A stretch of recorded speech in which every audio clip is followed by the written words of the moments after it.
Why do I say that? Because they're also going after rainwater. Yes, they've arrested a man in Oregon on the basis that he cannot collect his own rainwater. Sound incredible? It's true. Today, Jackson County, Oregon says it's your rainwater, and the country has sentenced a man to 30 days in jail and fined him $1,500 for the supposed crime of collecting rainwater on his own property. The man's name is Gary Harrington, and he owns over 170 acres of land in Jackson County. On that land, he has 3 ponds, and those ponds collect rainwater that fall on his land. Common sense would say he has every right to the ponds with the water on his property, but common sense has been all but abandoned. And here they are arguing that once it heads towards natural waterways, it's no longer your water, no longer the Earth's water, but the government's water.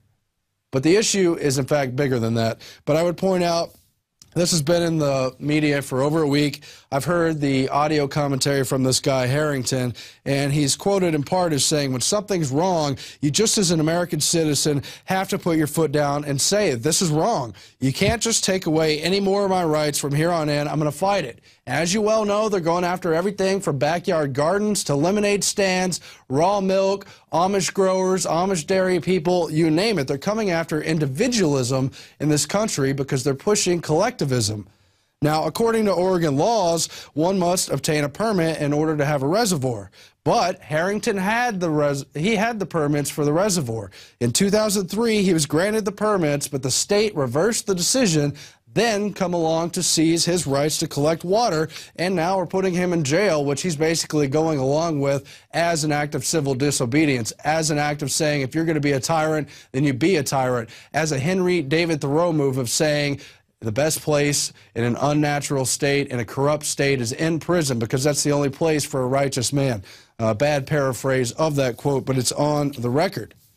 But why is this a bigger issue than just rainwater collecting in Oregon? Well, it's because since at least 2010, they've been doing it throughout the Southwest. Many western states in this previous article, collecting rainwater now illegal in many states as big government claims ownership over water. Another Mike Adams article. He points out how many western states, including Utah, Washington, and Colorado, have outlawed individuals from collecting rainwater, calling it an unlawful diversion of rainwater. What turning of natural rights, of common sense, all on its head, and claiming that government has the default rights to something that comes naturally on the earth instead of an individual. That's the reverse of the way the Constitution was written and understood, where all rights are kept to the people and to the states, except those very few that are enumerated and specifically given to the limited federal centralized government. All that has turned around over these centuries, and now collectivist big government assumes the right until you're proven innocent, until you're proven to have some kind of individual right for something as necessary and basic to survival as water. The infringement on the right to things like collecting rainwater, which falls from the sky, total act of God, no intermediaries, there's no state function between where that rain falls and the individual or the creatures in the forest, but they want to control it.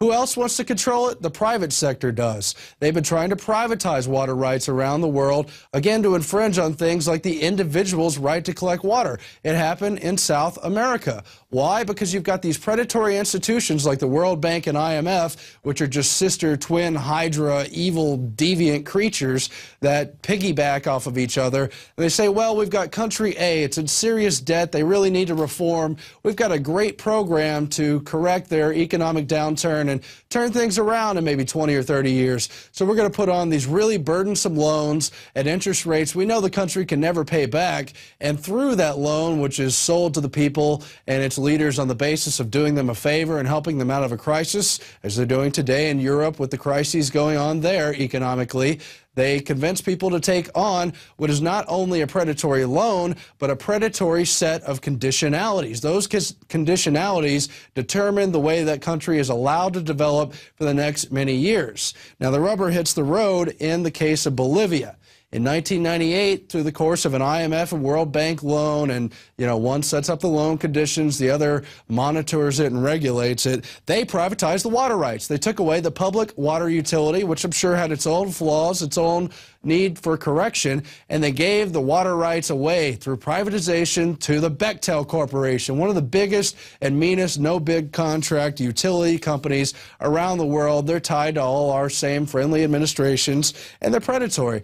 In the case of Bolivia, they were not even allowing people to collect rainwater. And in this case, I've got PBS's Frontline reports, and they've got a timeline where they chronicle the new IMF policies, how this led to water privatization through the loan assistance, and how they handed this over to the Aguas de Tunari entity, which was really just a front for the Bechtel Corporation and a few other select entities, which were all multinational occupation forces there in Bolivia. I'm not backing socialism in Bolivia or anything else, but the people rioted in the streets of Bolivia. They rioted over this water thing. They couldn't take no for an answer because they're so poor there. They couldn't take them saying no to the ability to collect rainwater. And I'm not calling for riots, but mass demonstrations does make a lot of sense if we don't stand up to an issue as invasive as telling us we can't collect water rights because the government has a right to it, or that some corporation has the right to distribute water. Well, we're clearly not going to make it. I just want to bring your attention to the point that this is an ongoing, long-standing plot to take control over our water, our air, you name it. And again, this is all part of the larger United Nations agenda, too.